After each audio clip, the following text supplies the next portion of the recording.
I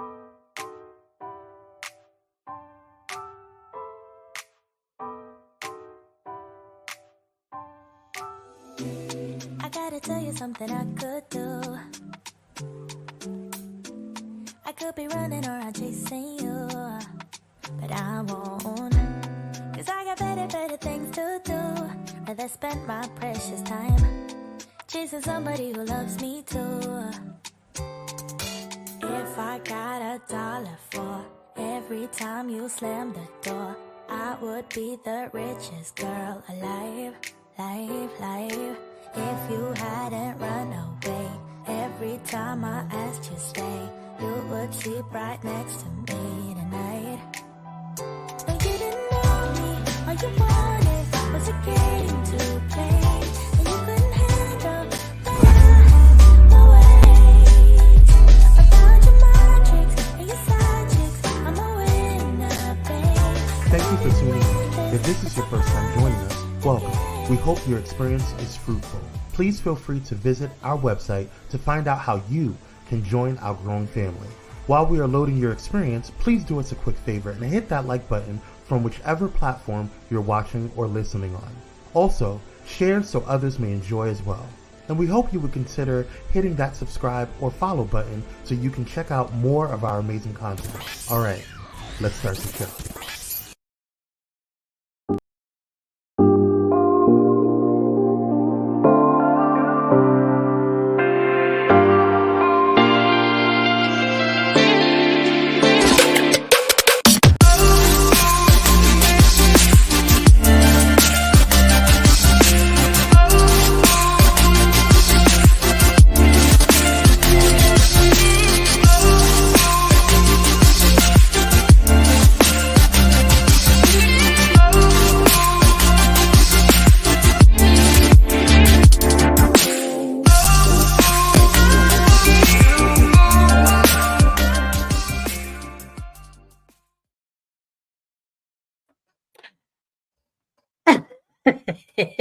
Hey, y'all. It is Nicole D. Vick.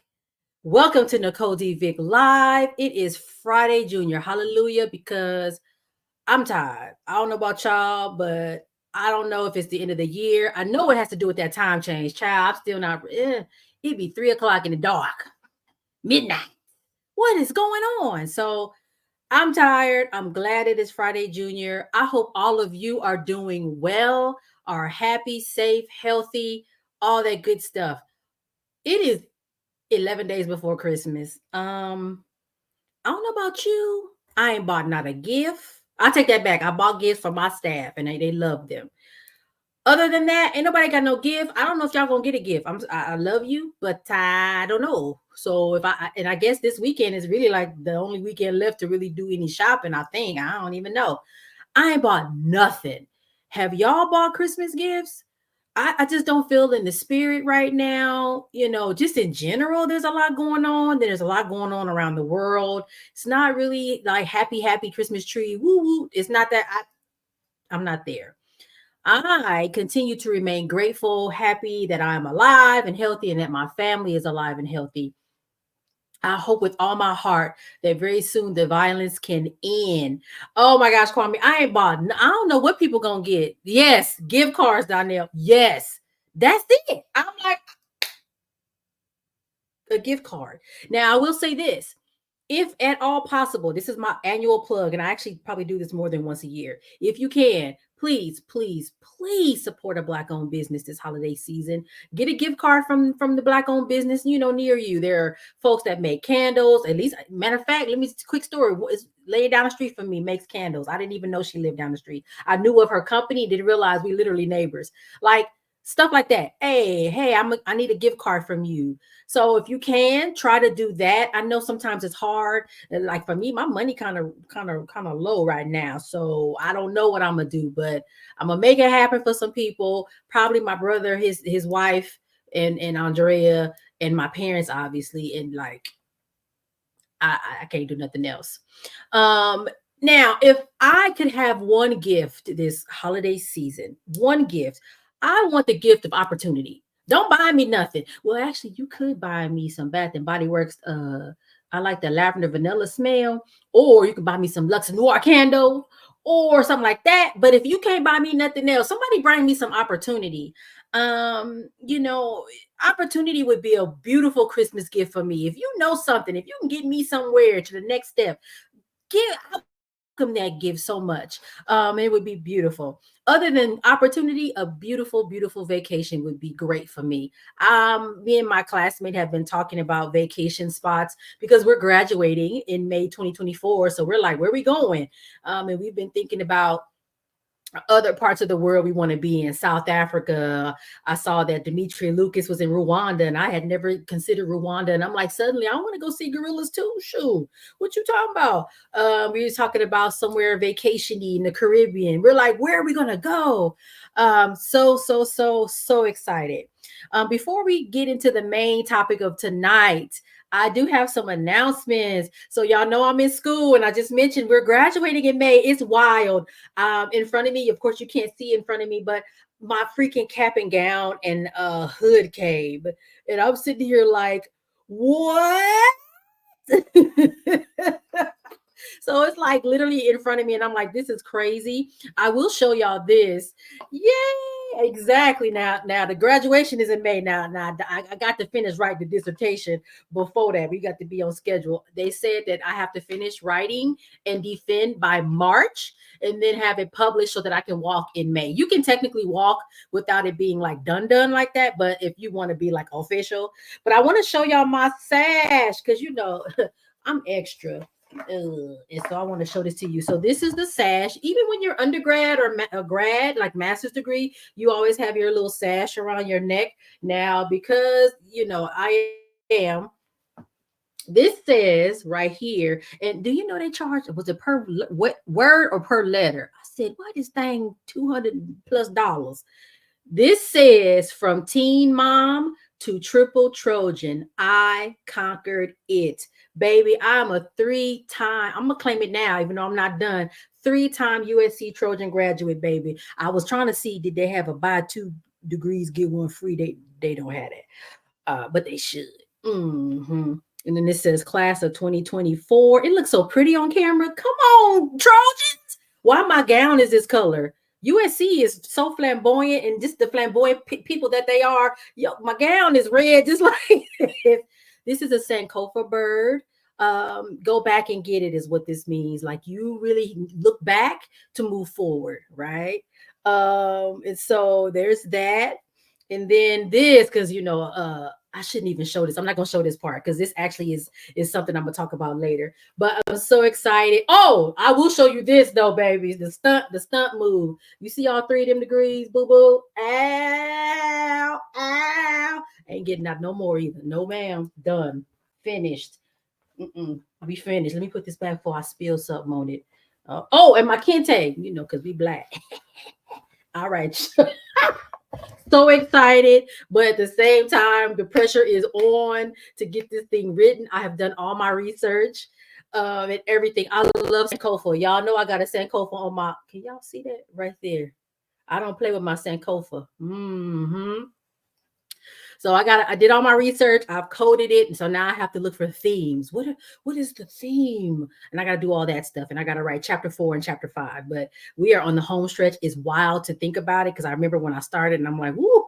But I'm done, like dang near done. I have one more class and then finish writing, and then I'm done. Amazing. So I'm excited about that. And I don't know what I'm gonna do with myself when I'm finished. I really don't. Like, I don't know. On top of that, I'm type A. I got 5 different things going on at one time. I mentioned this last time, I will be an author in anthology. It's called Triumphs in the Trenches, an anthology from Black professionals in the workplace. It is set to be released during Black History Month. And I'm so excited to be working with Elizabeth Leba. She has written a book. I don't know if y'all have heard of this book called I'm Not Yelling. It's a best-selling book.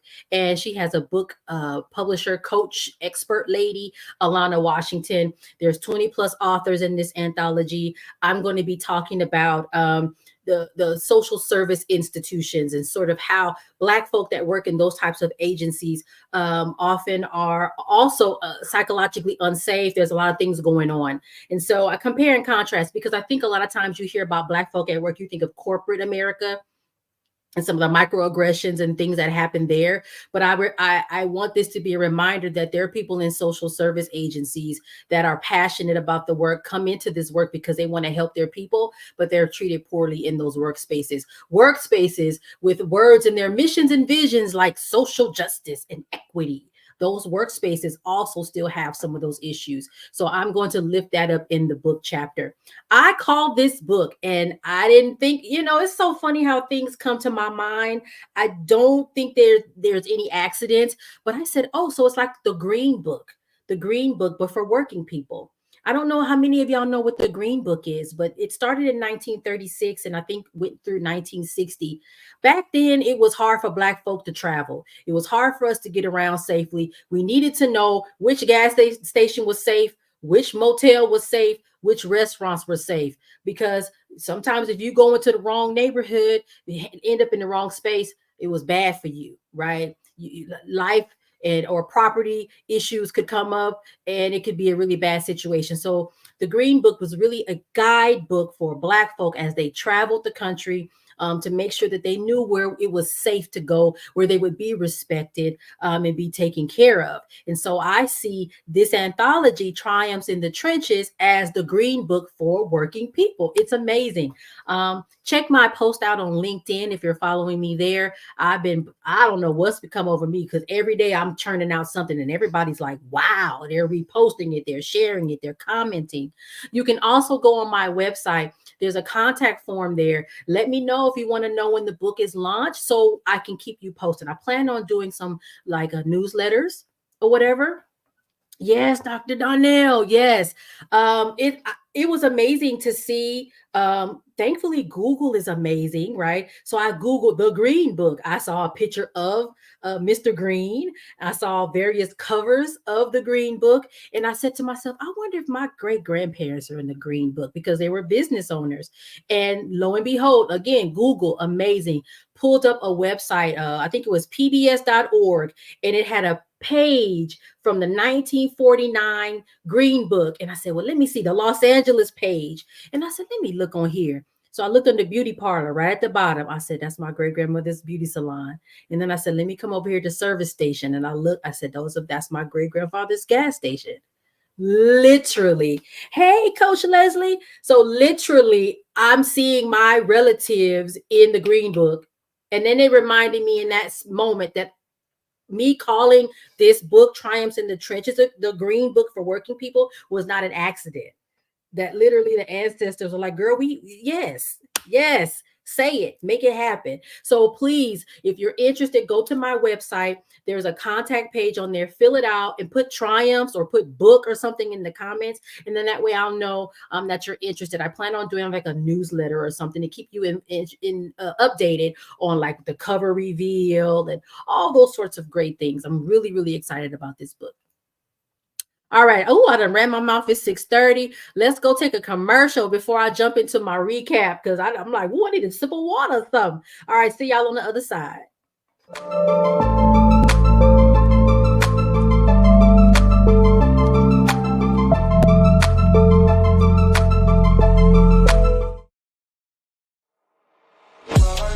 In a world filled with diversity, where radical faith and progressive believers come together, there's a place that's breaking all boundaries and embracing believers from all walks of life. Bullet and Flight Radio, where believers unite, boundaries break, and love triumphs. Step away from the chaos and noise of your daily life. Experience moments for yourself that are calm, serene, and full of peace. A necessary respite to foster growth within you, because self-care should be luxurious. Lux and Noir.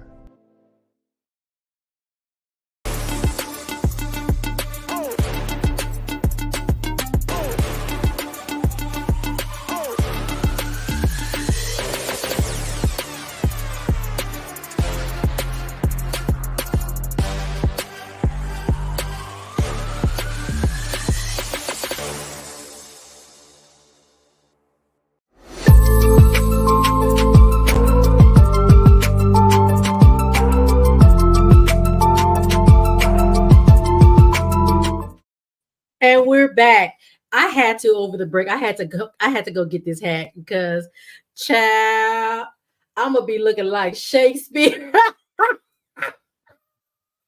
Do you see this hat? Lord, it's like a little pillow. It's so cute. Look at that. I'm not gonna put it on my head yet because I ain't ready to put it on my head. But let me tell you this, y'all who are graduating, if you gonna have big hair, make sure you add extra inches because you need to make sure all the hair get in the hat and your hat ain't looking crazy. But child, this look like a Shakespeare. I don't even know what this look like, but it's I mean it's beautiful, the fabrication and stuff. But it's just hilarious. I'm like, Lord, who designed these things, y'all? I'm gonna put this at so I don't mess it up and put it right here. All right, let's go ahead and jump into the recap of 2023. My recap of the year. 2023 has been a really interesting year for me. It has been some very, very high highs and some, like, ooh, what's going on? What's going on? The first thing that happened to me in January, y'all, girl, I was on national television. I was on the Oprah Winfrey Network on this show called All the Single Ladies. All the single ladies, all the single ladies.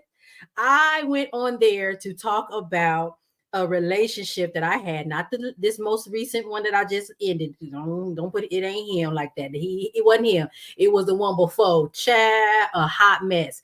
And so I had to go down to that studio, put my makeup on, and I had to do my own makeup. They didn't have no makeup artists like that. Put my hair on and go talk and tell all my business. I was on Bossip. My story got to Bossip. Somebody was watching my episode on TikTok and was like, this girl crazy. And so I had to go in there trying to explain what happened because everybody was like, that don't make no sense. That was a great experience to be on TV in that way.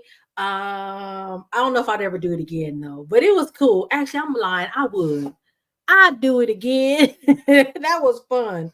And so that was something that happened in January. And then also on Nicole D Vick Live, I had my friend Vonda Page come on and we were talking about Black women at work. That's me and Vonda. She came to LA and we went to eat one night for dinner.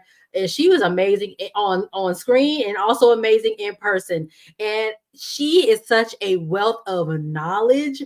One of the things that we had talked about is like how we are sort of disrespected so much in the workplace and how Black women are often the workhorses in any industry, but often don't get the respect, the promotion and whatnot. It's really closely aligned to a lot of the stuff that I'm finding in my research.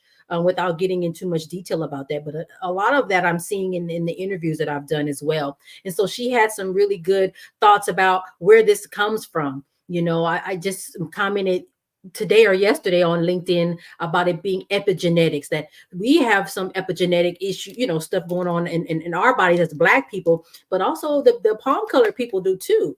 For example, when they see us congregate, it's almost like they get uncomfortable and you need to, disperse immediately. And she said that's epigenetics that kind of, puts us in that realm. The idea of people of color working for free, our labor being free or undervalued. She said sometimes she feels like that's a epigenetic response. So really loved having her on. We have stayed in touch, and hopefully maybe I'll have her back if she has time. I know she's doing big things. So that was another really highlight of Nicole D Vick Live for 2023.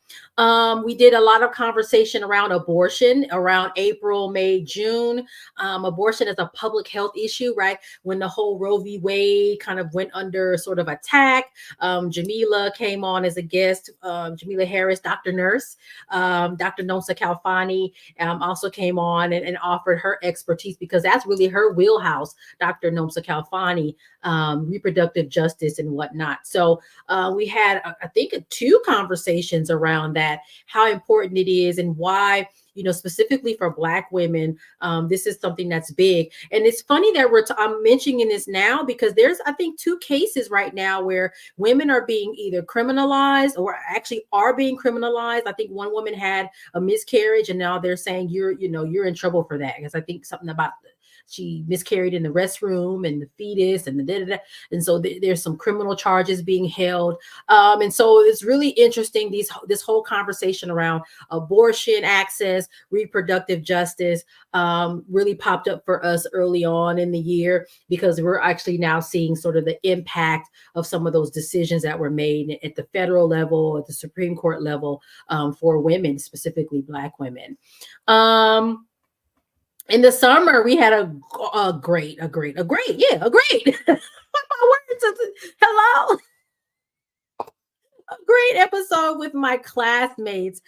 We did the whole 1 in a million thing, right? Like the number of Black women getting doctoral degrees is like 1%, 3%. I don't know, child. It's low. And so I had a whole bunch of my classmates come on, all Black women, and we talked about the struggles of the journey, the highs of the journey, all of it. And really, my idea for this episode was to make it clear, or make it known, that this is possible if you want it, right? That this is not so far up here that you cannot attain it. I have talked to, over the years, men, women, about graduate school, and most recently someone said to me, I don't know if I'm good enough. I don't know if I could, meet the expectations. And I'm like, let me tell you something. You probably feel like you're an imposter, and you probably feel like you're going to get in those spaces and these people are smarter than you and you're going to look stupid. And I said, it's not true, because they don't know any more than you. They don't. Okay. They are also just as confused. I said, but we tell ourselves, oh, we don't want to look dumb. It's impossible, because especially for us, we have this lived experience that makes schooling actually a great exercise, because you can have a lived experience and then you get in the classroom and it's like, oh, that's what that was that I saw. Oh, well, that's what I saw over in my neighborhood, right? So yes, stress, right? So I tell people it is easily attainable. Don't feel like you're going to go there and fail. But there are some things you can do. And I know we talked about this on the podcast. Get into community. One of the first things I would do, because my class is online, right? So we in the Zoom, I'm looking for people that look like me. Okay, who I could talk to. Let me find these people. And you get together, you split up your readings. You share, hey, did you get your assignment done? You go to the library together. Even if you're online in online school, get on Zoom and just work together. You just on Zoom. It's like literally getting on a phone call with somebody and y'all sitting together typing, if you can't do it in person. Those types of things help in keeping you sort of accountable and keep you on the path. And so we've been very successful in doing that with our online schooling, because for one, there's a lot of us that are local, but then even with the ones that aren't, we create, right, this sort of community, so that we can push forward and push through. All right. So that was a beautiful episode. Also, during July, August, September, birthday, I turned 45. I'm like, see, the problem is I don't understand how I'm getting older, but I don't feel older. What? No, but I had a 45th birthday. It was great. Spent time with some friends and some family. I didn't have any really no photos and nothing like that. It wasn't that serious, but we had fun. I had fun. Happy to be alive. But then I'm like, dang, that means next year I'm gonna be over. I'm gonna be like closer to 50, and I don't know how I feel about that. I'm really not sure. I'm not. One of the things we also did in September is, of course, I had my child on. She roasted me about my Virgo life, and whatnot. And then in October we had an episode together, because I feel like as she gets older, because she's getting older, I'm not. I refuse to accept my age, but she, however, is getting older. She'll be 27 in March. Our relationship, it hasn't changed really, but it's funny, the subtleties and the nuances. And I shared something that she didn't realize, but I was like, you didn't notice this, Andrea, when you went to urgent care and the nurse asked if you were pregnant and you said, I don't know. She didn't see my face, but I had a moment like, what you mean pregnant? And I said, how I'm gonna be mad at this child at 26 years old being pregnant and my behind was 19 and pregnant? How? But it was just a visceral response. Like I was like, what? Pregnant? It was so funny. Turns out she wasn't, but it was just funny. And don't be mad. Like, why are you sharing her information? We talked about it on the podcast. It's fine. But it was just a funny moment as a mother. And it reminded me, as you get older, you start to think about your own mother. I said, that's probably how my mama felt when I told her I was pregnant, right? What? But it was just so funny to have that conversation with her. Like, as we are both getting older, okay, I'm getting older too. Like the subtleties and the nuances of our relationship. And as we always say, or as I always say, mommies, it is your responsibility to nurture that relationship with your child, regardless of how old they are. It doesn't stop at 18, right? So that was a great episode. It was fun to have her on, and we hope to have her on more often in the future. And then in November, child, I had my friend Chantel on because somebody tried to take my money and in September, and I was like, what is going on? And so I forgot that she worked in banking, and she had commented on my post and said, I work in the banking industry, I should come on and we should talk about this. And I'm like, please come on, let's talk about it. And she did a great job of explaining how to keep your money safe. Like, look, we're in the holiday season, people's wallets is getting snatched, all kind of crazy stuff going on.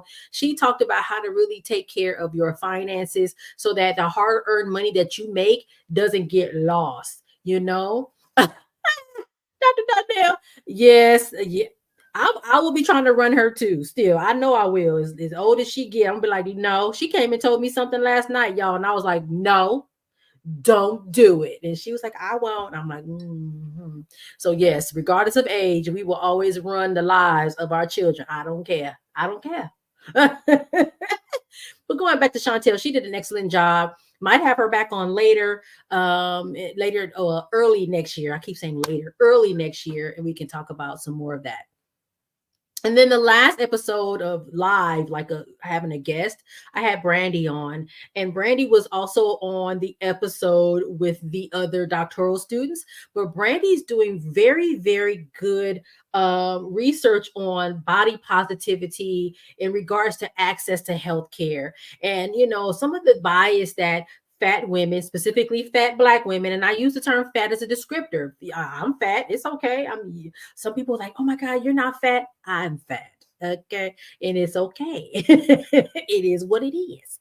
But she talks about some of the nuance and some of the research around that and how important it is to have doctors and other healthcare professionals be very aware of their fat bias, and how they treat patients, because a lot of times they incorrectly diagnose, hey, my big toe hurts. Well, if you would lose weight, that ain't what's wrong with me. And she even shared an incident where someone she knew was plus size, had gone to the doctor for a specific issue. They told her, go lose weight. You just fat. That's what's wrong with you.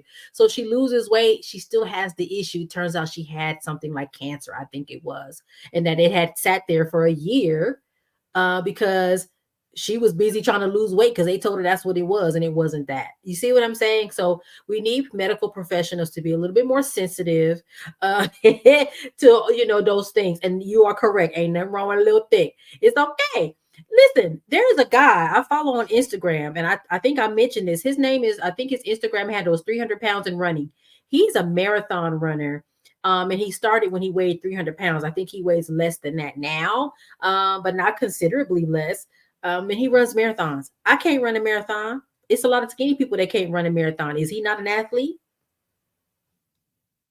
I can't do what he do. So that's the recap. I feel like 2023 was a beautiful year. I think there was some great guests. We had some great information, great knowledge, great resources shared. And so coming up in 2024, we got some good things. We have a new show name. I'm not going to say it.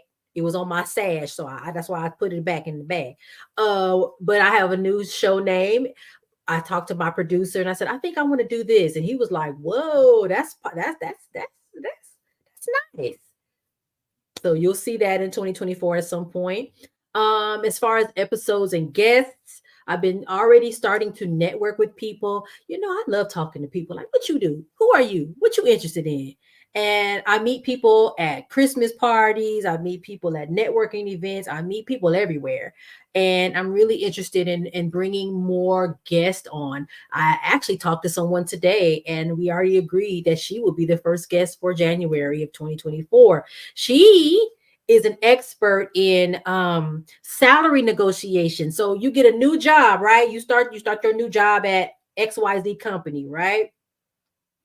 And a lot of us do not know that we can negotiate our salary, that we can say, oh, I know it said $20,000 a year. I'm making this up, but can I have 50? Or even how to do that. We don't have that knowledge base of how to negotiate salary. We think that we're supposed to only accept what we're given. Now, in some cases, that is the case. You work for the government, baby, the salary, that's it. The salary is the salary. But in some instances, you can negotiate. And if you don't know what you're worth, you don't know how to do that, you lose money. You leave money on the table. So I'm going to bring her. Her name is Leah. I'm going to bring her on. She's her background is engineering, but she wrote a book around how to successfully negotiate your salary when you are trying to get a new job. So I'm going to bring her on because I feel like that's something y'all need to know. That's important. I also met someone that works in the long-term care aging space. And I said, hey, we haven't had that conversation around Black women specifically as we get older. The reality is some of us will not be married, right? Some of us, our spouses will pass away. We will be old, and maybe we either don't have children or our children are old and they live in their life. They grown, they over there, right? As they should be. And so we're not doing enough talking about estate planning. What happens when grandma can't, or mama can no longer work or can no longer drive, can no longer take care of herself? How are we planning for those things? And so she has some really great ideas, some thoughts that she can share. So I want to bring her on. I want to bring on the executive director of the California Black Health Network. I am their board chair of that organization. I want to bring her on so she can talk about what the organization is going to be doing in 2024 and beyond. I recently saw a webinar or sort of a recording of the release of some data specifically on Black people and their health status. And I know the woman that was giving the presentation of the data, she actually collected the data, analyzed it, and presented it. I want her to come on and talk about that, the health status of Black folk in this country. And then I also want to bring on some of the other authors of the anthology, Black Folk in the Workplace. We got to talk about this stuff. A lot of us are in the workforce. I just learned that there's certain professions where there are 25% or more Black folk working in those spaces, postal workers, for example, security, nurse, sort of like nursing assistants and whatnot. And some of us are congregated in those lines of work. And then there's some work that we need to get more of, engineering, get more people into those fields. So I'm really interested in really bringing on some of the people that are working on the anthology, writing those chapters and hearing their perspectives on the workforce, because, we got to work to survive. Not all of us are going to be entrepreneurs. We just not. And so how can we make sure that the workspaces that we're in are the least harmful as possible? I mean, they're all based and founded on white supremacy culture. I'm just going to say it. So it's going to be a little wonky anyway. And it's not like it's going to change overnight. While we're working to fix a lot of things, we still have to work in these systems and structures. So how do we do that? And protect our mental health, our physical health, get paid what we're worth, salary negotiations, right? And all those sorts of things. So I'm really excited about that. All right, we are done. I hope all of you have a beautiful, beautiful holiday season, whatever holiday you celebrate. If you don't celebrate none of them, have a great time off. I don't know. And I'll see you again in 2024 because we ain't no more episodes of this show this year. We done. Thank you to Power Media Network. We've had a beautiful year. Producer is awesome, and we've had an awesome time. So, as always, you can check me out on my website, www.NicoleDvick.com. Look at me. You can check me out there. I have my podcast episodes there. There's a Spotify playlist of podcasts I've been on. There's all sorts of things. My books are on there. And I have 2 books, pushing through, finding the light in every lesson, and push through 52 weeks of light in tough times. And of course, I'll be in this new anthology. That'll be book number 3. And actually, I'm in 4 books, y'all. I also submitted a chapter for another travel book that my friend wrote. So I'm actually in 4 books. Follow me on social media. Honestly, I always tell you TikTok is where I am, but lately I've been on LinkedIn. The LinkedIn people like me, so I feel like I'm gonna stay over there. But I do post on TikTok from time to time, and I feel like honestly, Instagram, child, is Instagram alive? Hello, hello. But I'm on there too. But I feel like I post and then like nobody don't say. I don't know. It's the stories now. People watch my stories, but my post just child. I just be talking into the abyss. It's just a mess. But anyway, thank you all for watching. Thank you for a beautiful 2023. And I look forward to seeing you all next year. Bye.